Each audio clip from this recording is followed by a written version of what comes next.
안녕하세요. 저는 3살 된 딸 은정이를 키우고 있는 30대 여성입니다. 은정이가 이제 말을 하기 시작하고 말귀를 알아먹으면서 조금씩 대화가 되는데 보고 있어도 보고 싶다는 말이 무슨 뜻인지 이해가 될 정도로 너무 은정이가 예쁘고 이 아이로 인해 행복합니다. 조금만 솔직히 말하자면 행복하지만 참 힘들어요. 저는 아이를 육아함과 동시에 인터넷 쇼핑몰을 열어 일하고 있는 사업자이거든요. 아이를 돌보랴 쇼핑몰 업무를 하랴 하루하루가 어떻게 지나가는지 모를 정도로 정신없이 바쁘답니다. 그래도 항상 제 편이 되어주는 제 남편과 저만 보면 그저 웃어주는 우리 예쁜 딸 은정이 덕에 힘들어도 이게 바로 행복이라는 것을 느끼곤 해요. 지금은 이렇게 제 일을 하며 나름 행복하게 살지만 사실 제가 이렇게 진짜 행복을 느끼며 산 지는 얼마 되지 않았습니다. 불과 얼마 전까지만 해도 어떤 사람 때문에 정말 너무 힘들고 괴로웠거든요. 그 사람은 바로 저의 대학교 동창 박고은인데요. 박고은이라는 대학교 동창과 특별한 인연이 되었지만 그 인연이 악연으로 변한 이야기를 지금 들려드릴까 해요. 말주변이나 글솜씨가 없어서 재밌게 써질지는 모르겠지만 저의 사연을 듣기 위해 투자한 여러분의 시간이 헛되지 않도록 최선을 다해보겠습니다. 저와 고은이는 대학교 다닐 때 동아리에서 만났습니다.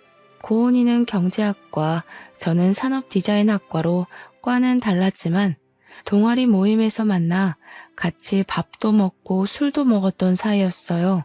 고은이와 저는 성격이 정반대였습니다. 저는 말을 할 때 많이 생각하고 조심스럽게 내뱉는 성격인데 고은이는 남의 기분은 하나도 생각하지 않고 하고 싶은 말은 바로바로 해야만 하는 성격이었어요. 그리고 저는 옷을 입을 때 평범하고 편한 것을 더 선호했던 반면 고은이는 항상 불편하더라도 남들의 눈에 예쁘게 보이는 옷만 입고 다녔습니다. 그래서 고은이는 인기도 많고 주변에 남자친구도 많이 있었어요. 제 기억으로는 대학교 생활 내내 애인이 없던 적이 없었던 것 같아요.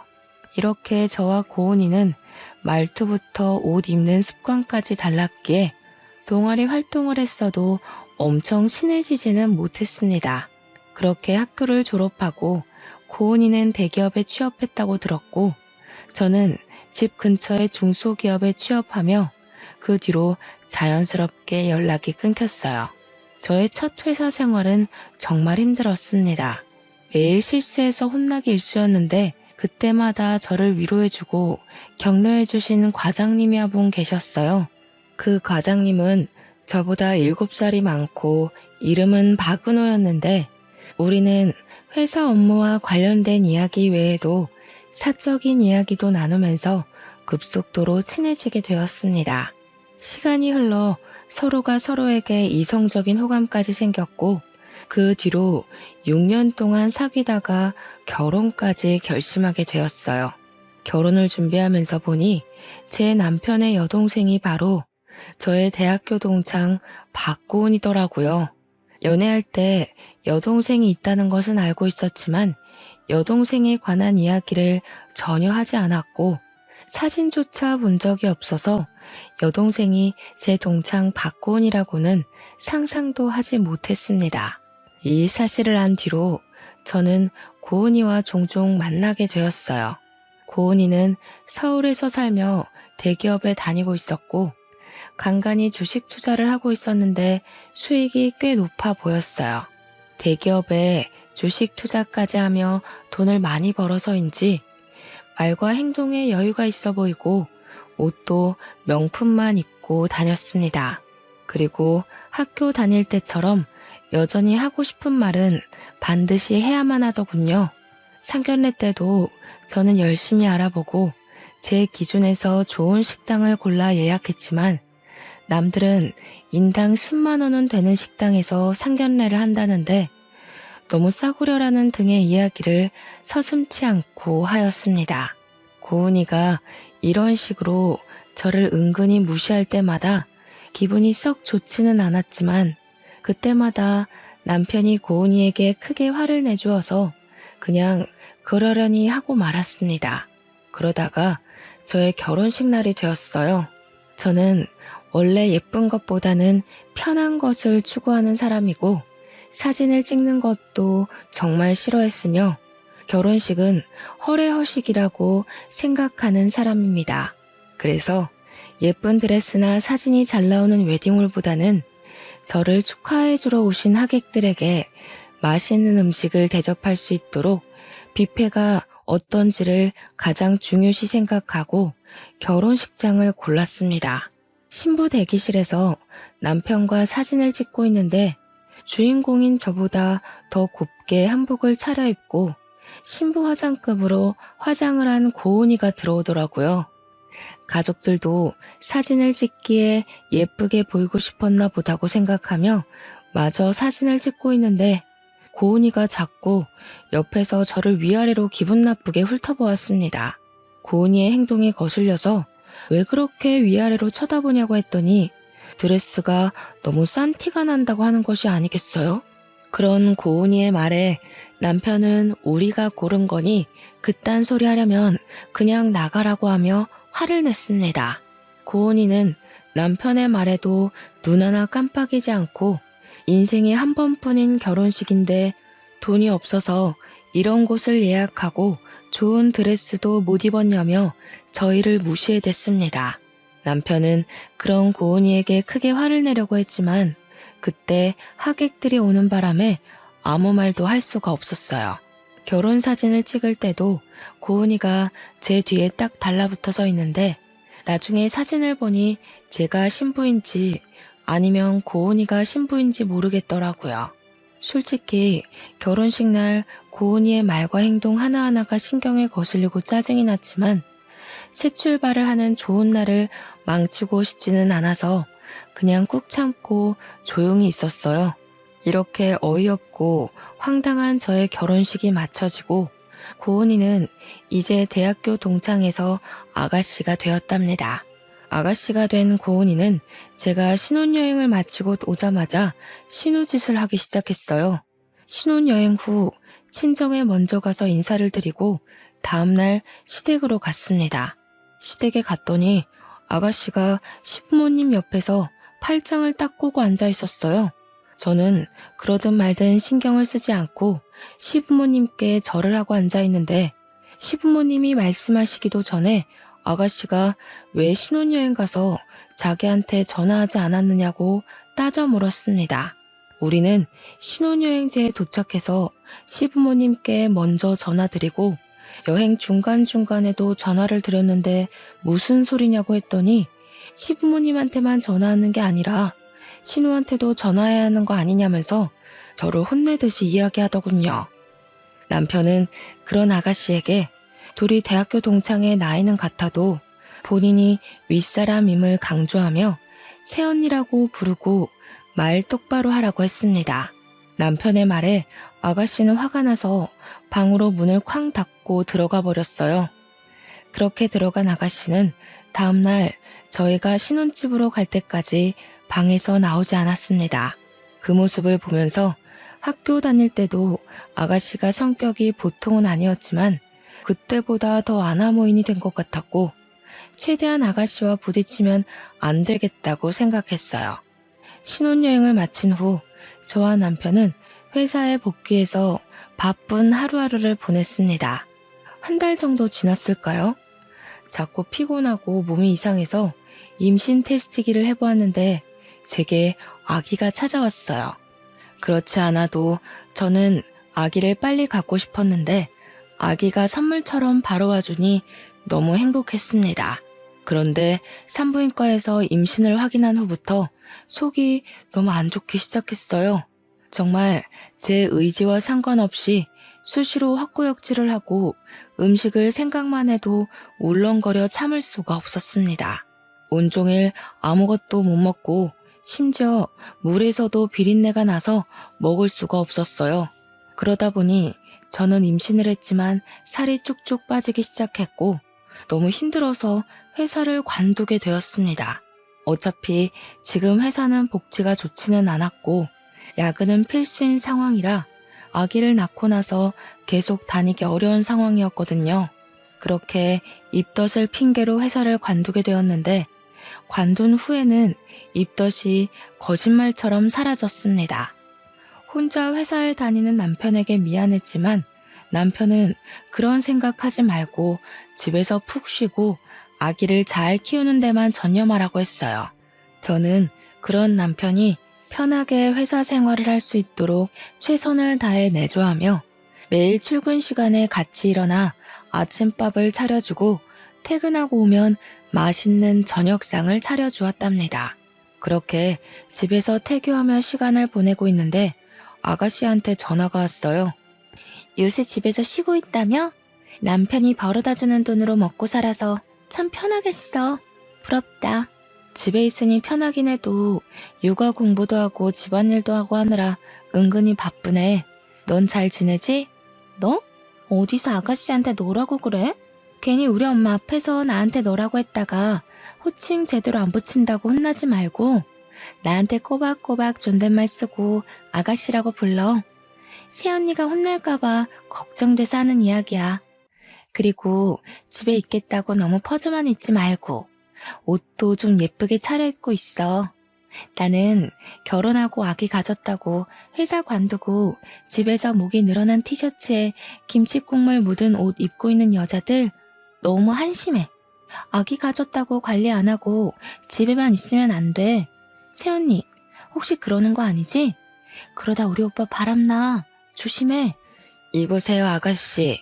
그때 남편도 말했듯이 내가 아가씨보다 더 서열이 높은 거 알죠? 아가씨도 이제 나한테 꼬박꼬박 존댓말 쓰세요. 알겠어요?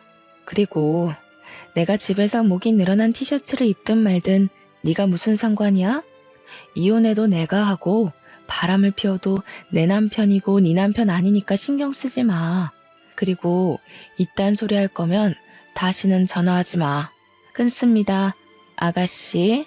아가씨와 전화를 끊고 제 모습을 거울로 보았습니다.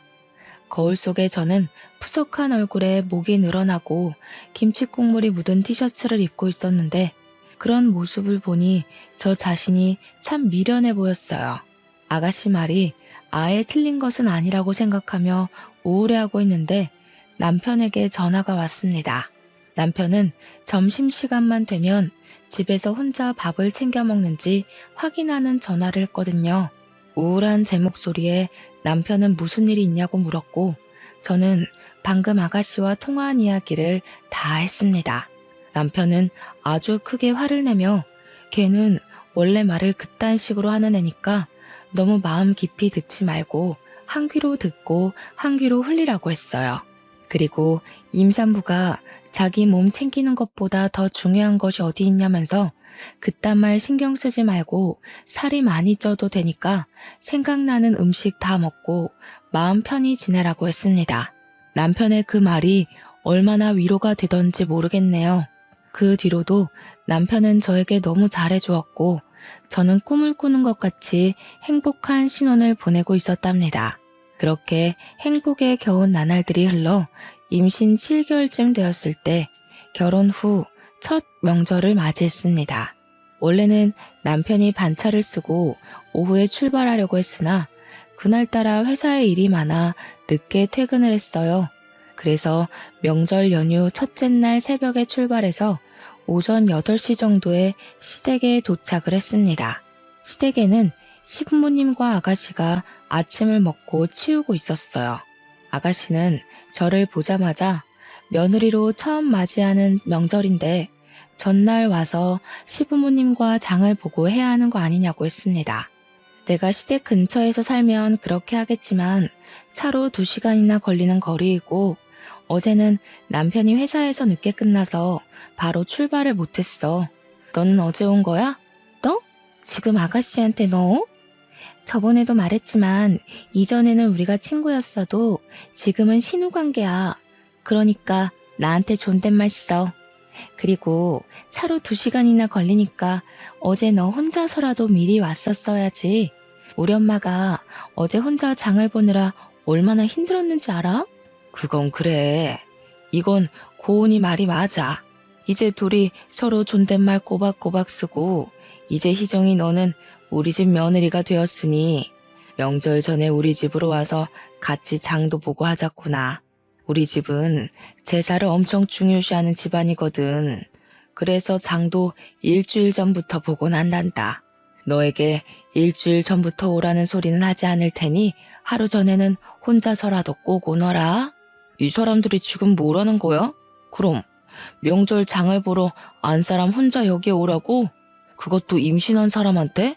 그리고 박고은, 너도 이제 새언니한테 존댓말 제대로 써. 너도 존댓말을 안 쓰면서 왜 새언니한테는 자꾸 존댓말을 하라고 해? 네가 먼저 해, 네가. 짐을 챙기느라 잠도 얼마 못 자고 새벽부터 달려서 왔건만 시어머니와 아가씨는 제게 오느라 고생했다는 따뜻한 말 한마디 없이 타박하느라 바빴습니다. 하지만 제가 화를 낼 겨를도 없이 남편이 먼저 두 모녀에게 제가 하고 싶은 말을 다 해주고 잘 막아주어서 참 고마웠어요. 저는 간단히 아침을 먹고 바로 차례상에 올릴 음식 준비를 시작했습니다.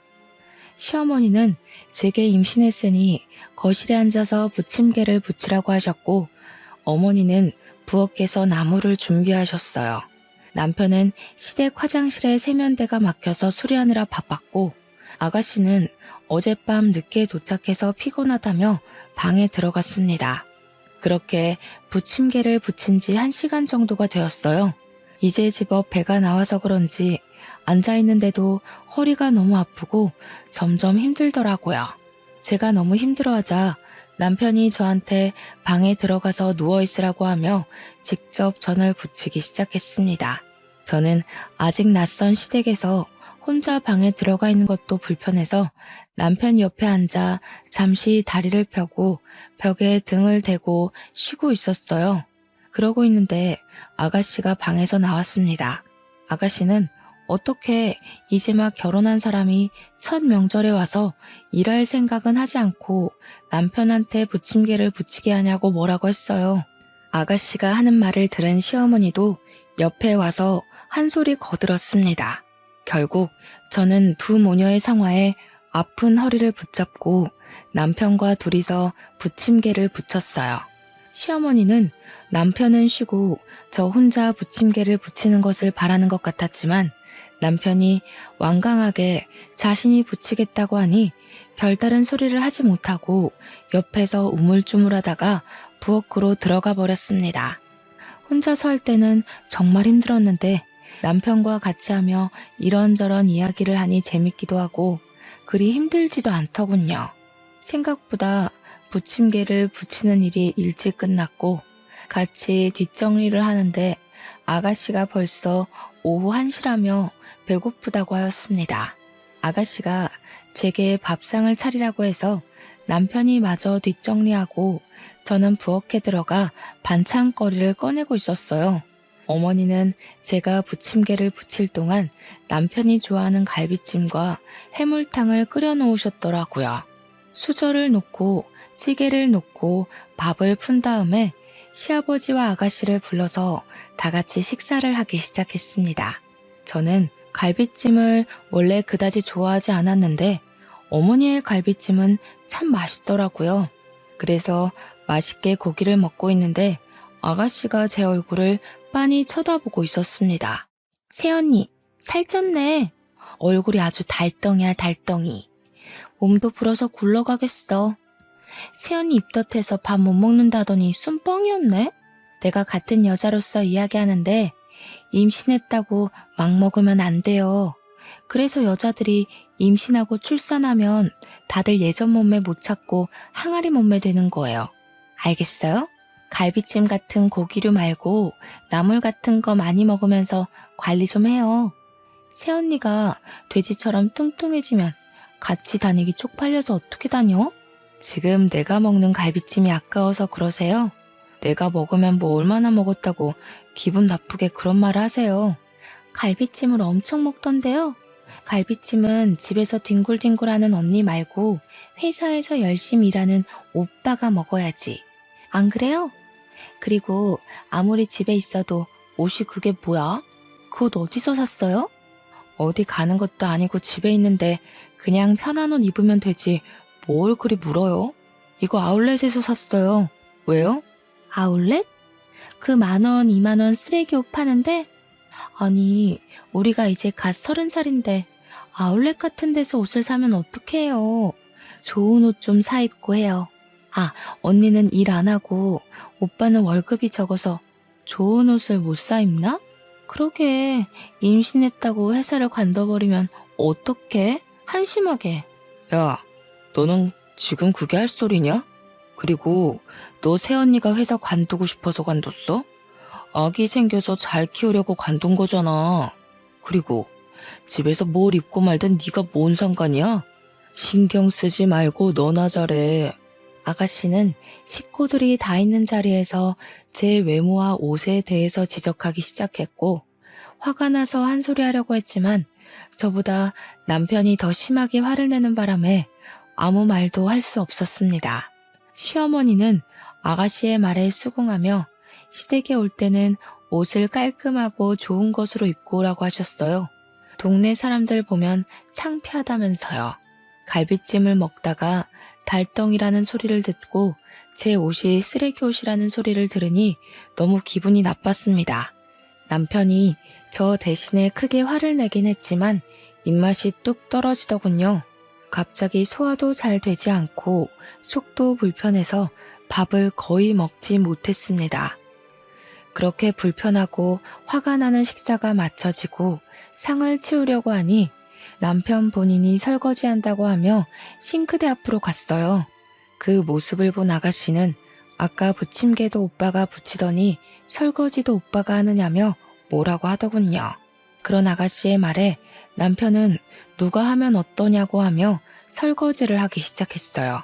솔직히 허리도 너무 많이 아프고 다리도 퉁퉁 부어서 힘들었는데 남편이 그리해주니 참 고마웠습니다.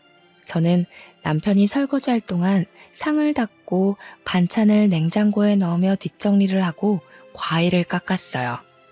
아가씨는 밥 먹고 바로 거실 소파에 누워서 TV를 보고 있었는데 그런 모습을 보니 얄밉고 정말 꼴보기 싫었습니다.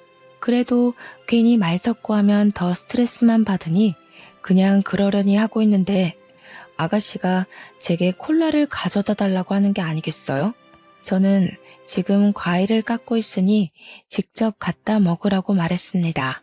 하지만 아가씨는 TV에 빠져서 제가 하는 말이 들리지 않는지 아니면 제 말을 못 들은 척 하는 것인지 몰라도 아무런 대답이 없었어요.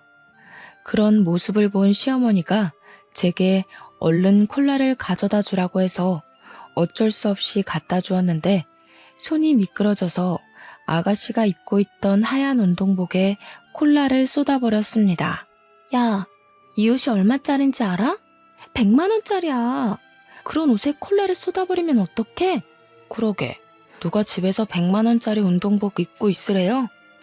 애초에 아가씨가 콜라를 가져갔으면 이런 일도 없었잖아요. 옷이 날개고 인품이고 사람이야. 하긴 10,000원, 20,000원짜리 1000조가리 입는 네가 이 명품의 세계를 어떻게 알겠어. 너한테 이딴 말하는 내가 우습지. 이 옷 어떻게 할 거야?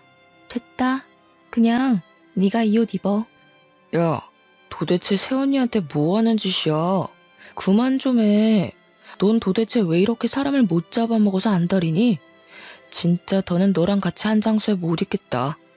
임산부한테 살쪘다고 하질 않나? 옷 가지고 계속 시비이지 않나? 그렇게 네 돈 잘 번다고 유세 떨고 싶어? 그럼 다른 데 가서 해. 여기서 하지 말고. 은호야, 동생한테 아무리 그래도 말이 그게 뭐니? 좀 좋게 얘기할 수는 없어? 저게 결혼하더니 왜 저리 변했는지. 이래서 집에 사람이 잘 들어와야 해. 엄마도 좀 그만해. 고은이가 저렇게 막무가내로 자란 거 엄마 탓도 있어. 어릴 때부터 오냐오냐하고 키우더니 성인이 된 지금도 낄 때 못 낄 때 구별 못하고 생각 없이 막말하잖아. 저러다가 언젠간 반드시 망한다고. 너 동생 망하라고 저주라도 퍼붓는 게냐? 아니, 명절날 와서 이게 도대체 무슨 난리냐? 세 사람이 들어와서 이번 명절은 좀 다를 줄 알았더니 똑같구나. 그리고 고은이가 틀린 말 한 것도 아닌데 너야말로 왜 그리 동생을 못 잡아먹어서 안달이야? 고은이가 그럼 지금껏 옳은 말만 했다고? 참나, 나 진짜 이제 이 집 아들 노릇 못 해먹겠네. 나한테는 그렇다 쳐도 내 와이프한테는 그러면 안 되는 거예요. 난 이제 이 집 아들 노릇 안 하고 나갈 테니까 셋이서 알아서 잘 먹고 잘 살아요. 남편이 화를 버럭 내면서 바로 짐을 싸고 제 손을 잡고 시댁에서 나갔습니다. 그때 남편의 모습은 정말 듬직하고 멋져 보였어요. 집으로 오면서 남편이 하는 말이 아가씨가 어릴 때 미숙아로 태어나서 아기 때 많이 아팠다고 해요. 그래서 학교 생활보다 병원에 입원하는 날이 더 많았는데 또 머리는 좋았는지 공부는 엄청 잘했다고 합니다. 반면에 남편은 꼬박꼬박 학교도 다니고 그 당시에 없는 돈 끌어다가 학원도 보내고 과외도 했는데 공부는 영 적성에 맞지 않았는지 항상 성적이 나오지 않았네요. 학창 시절 내내 부모님께 비교를 당하며 자랐는데 성인이 돼서도 마찬가지였습니다. 남편은 그저 그런 대학교를 나와 복지도 좋지 않고 월급도 그다지 많지 않은 중소기업에 취업했지만 아가씨는 혼자 공부해서 좋은 대학교도 가고 졸업 후 대기업까지 입사하게 되었어요. 그 뒤로 부모님은 아가씨가 잘못해도 무조건 잘한다고 칭찬해줬고 아가씨와 남편이 싸우기라도 하면 무조건 아가씨의 편만 들어줬다고 해요. 그래서 아가씨가 저렇게 막무가내 할 말 못할 말 구분 못한다고 하며 다시는 제가 아가씨나 시부모님 때문에 상처받지 않게 자신이 중간에서 잘 노력하겠다고 미안하다고 했습니다. 솔직히 시댁에서 기분이 많이 상하긴 했지만 남편이 저보다 더 화를 내주고 저를 위해 노력하고 있는 것이 눈에 보여 그저 고맙고 감동이었네요. 그날 이후로 시부모님과 아가씨는 저에게 딱히 연락하지 않았고 저는 아주 마음 편하게 태교에만 집중하며 살았어요. 그러다가 시간이 흘러 출산일이 다가왔고 무사히 건강한 딸아이를 출산했습니다. 아이의 이름은 저와 남편의 이름을 하나씩 따서 은정이라고 지었어요. 이름을 지을 때도 우리끼리 지어도 되냐고 했더니 남편은 이미 그 사람들은 우리보다 아가씨한테 더 관심이 많은 사람이라 상관없다고 하며 대화하면 짜증만 나니 그냥 우리끼리 짓자고 했습니다. 남편이 시부모님에게 아기가 태어났다고 말을 한 것 같았지만 제게 따로 축하한다거나 몸조리 잘하라는 전화가 없었어요. 조금 서운하기는 해도 시부모님이 과하게 산후조리나 육아에 간섭해서 고부 갈등이 생기는 일도 있다고 하던데 그보다는 차라리 지금처럼 무관심한 게 낫다고 생각했습니다. 잠도 못 자고 밥도 못 먹는 신생아 시기가 지나고 시간이 흘러 은정이의 100일이 되었어요. 남편은 그냥 친정 부모님만 모시고 100일 잔치를 하려고 했지만 솔직히 첫 명절 때 아가씨와 크게 싸운 후로는 본 적도 없고 가족인데 이렇게 연을 끊는 것은 아닌 것 같아 시부모님과 아가씨도 모시고 100일 잔치를 하자고 남편을 설득했습니다. 남편은 제 말에 동의하면서 혹시라도 아가씨가 친정 가족들에게 말실수할까봐 걱정된다고 하며 친정 식구들을 먼저 초대하고 그 다음 주에 시댁 가족을 초대하기로 했어요. 저의 친정 부모님은 은정이 100일이라고 금반지와 유모차, 아이 내복과 같은 선물을 잔뜩 사서 왔습니다. 반면에 시부모님은 처음으로 손주를 보는데도 아무것도 가져온 것이 없었고 아가씨는 웬 옷구러미를 가져왔더라고요. 저는 아가씨한테 이게 무슨 옷이냐고 물었습니다. 이거 다 내가 입던 옷인데 이제 질려서 입지 않거든. 분리수거함에 버리려다가 새언니가 생각나지 뭐야? 이제 예전처럼 쓰레기 같은 10,000원, 20,000원짜리 옷 입지 말고 좋은 옷 좀 입어요. 이 옷들 내가 입던 옷이긴 하지만 다 명품이라서 꽤 비싸거든. 아마 이 옷을 입고 아이랑 같이 다니면 아마 이 동네 사람들 다들 쳐다볼걸? 아가씨는 나를 생각해서 옷을 가져왔다며 자랑하듯이 말했지만 저는 기분이 너무 나빴습니다. 저에게 버리려던 옷을 가져왔다고 말을 하는데 아무리 명품이라고 해도 어느 누가 버리려던 옷을 기분 좋게 받을 수가 있겠어요. 저는 그런 아가씨의 생각 없는 말에 화가 나서 참을 수가 없었습니다. 나는 이런 옷 필요 없으니까 도로 가져가. 아니, 우리 집이 무슨 분리수거함이야? 옷 입다가 질려서 버리려면 너네 집 앞에다가 버려. 진짜 말 기분 나쁘게 하는 것도 참 재수다. 나는 우리 새언니 생각해서 가져왔는데요. 그리고 나 원래 말 이쁘게 못하는 거 잘 알잖아요. 그렇게 화만 내지 말고 이 코트 한번 입어봐요. 이거 조금 구김이 갔어도 살 때는 몇백 주고 산 옷이야. 한번 입어봐. 아가씨는 싫다는 제게 억지로 코트를 입혔습니다. 그런데 아직 출산 전에 몸무게로 돌아가지 못한 제게는 코트가 정말 작았고 결국 코트를 입다가 찢어져 버렸어요.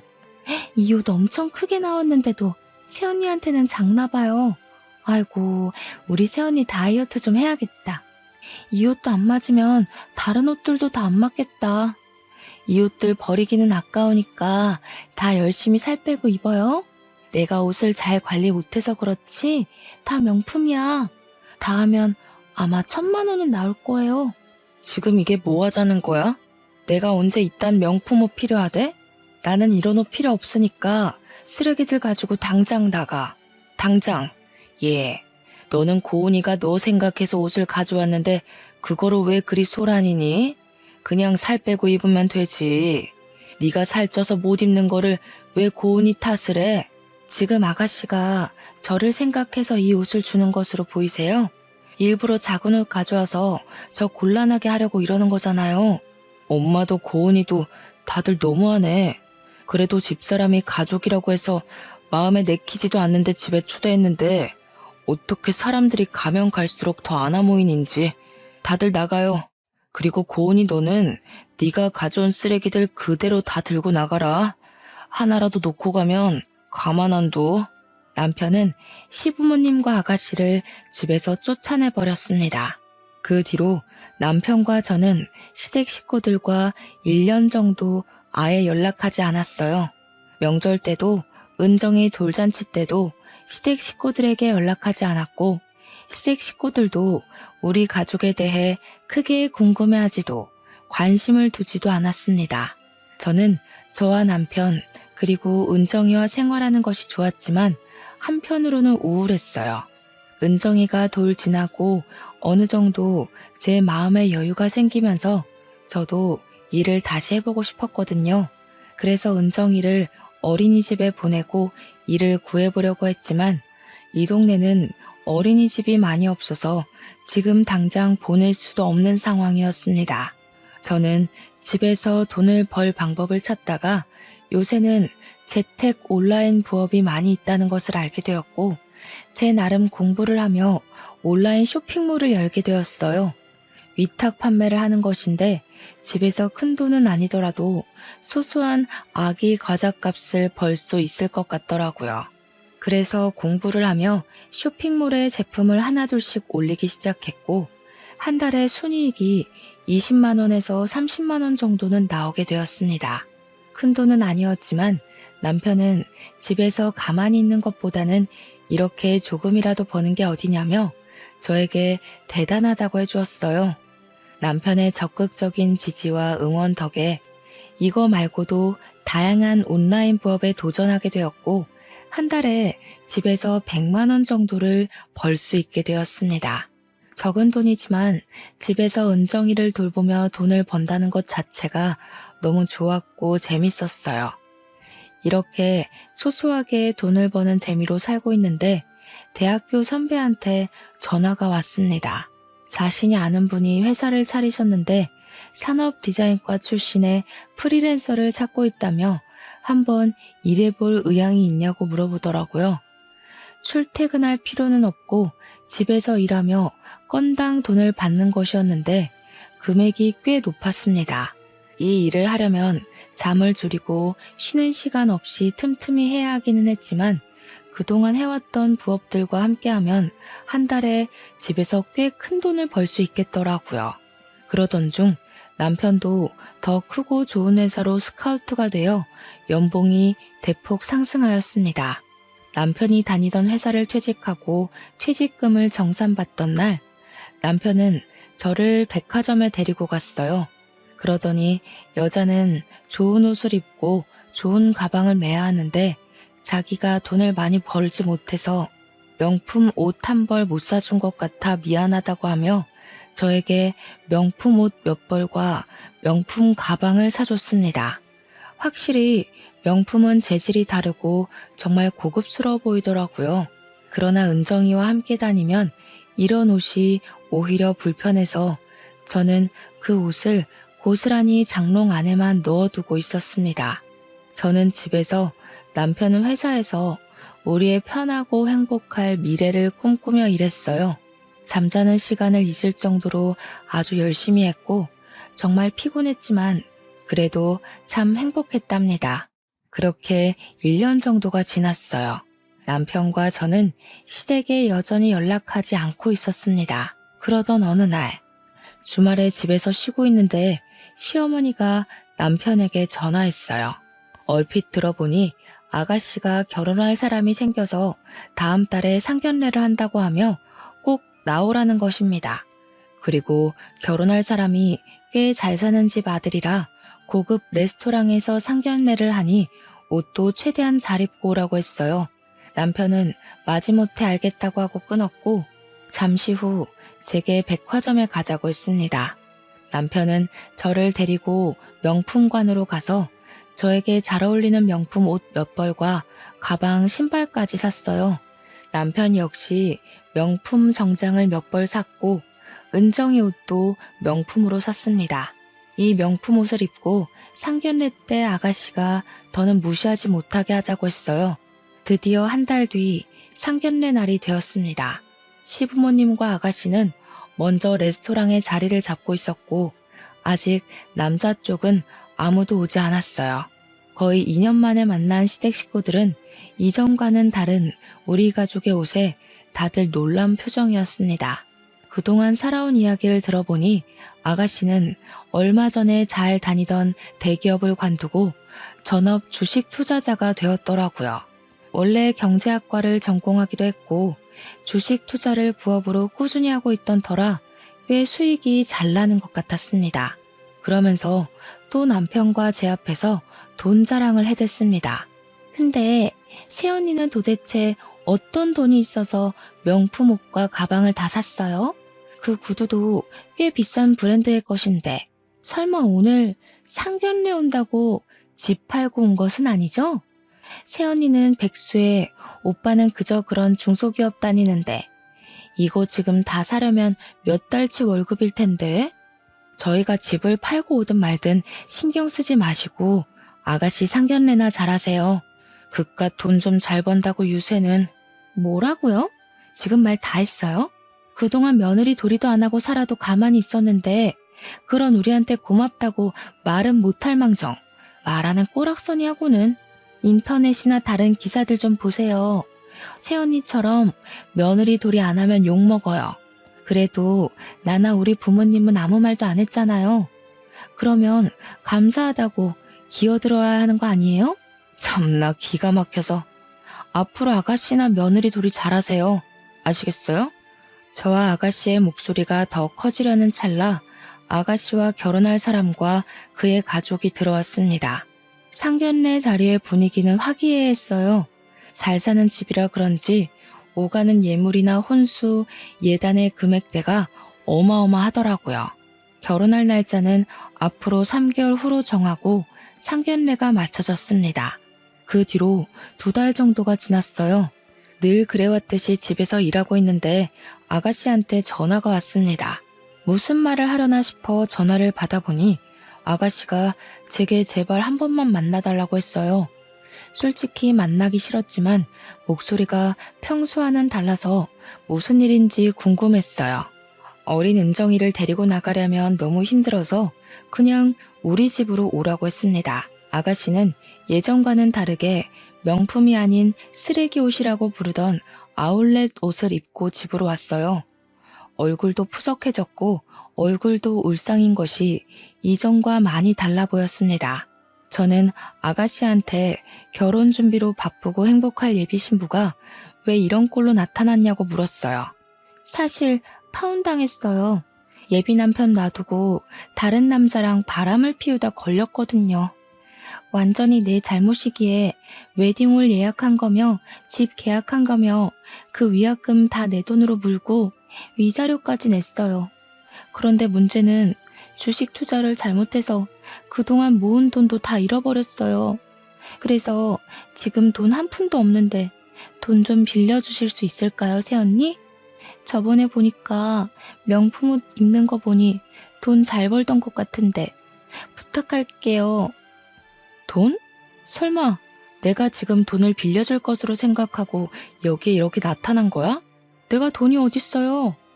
아가씨 말대로 나는 백수에 남편은 그저 그런 중소기업에 다니는데 그러게 주식한다고 회사를 관둬버리면 어떡해.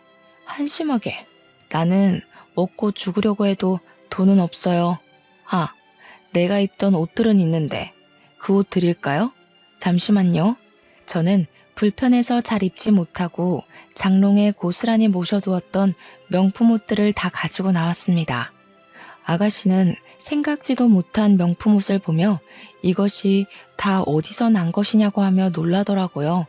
순간 저는 이전에 아가씨가 제게 했던 말이 떠올랐습니다. 이거 내가 입던 옷인데 이제 질려서 안 입거든요.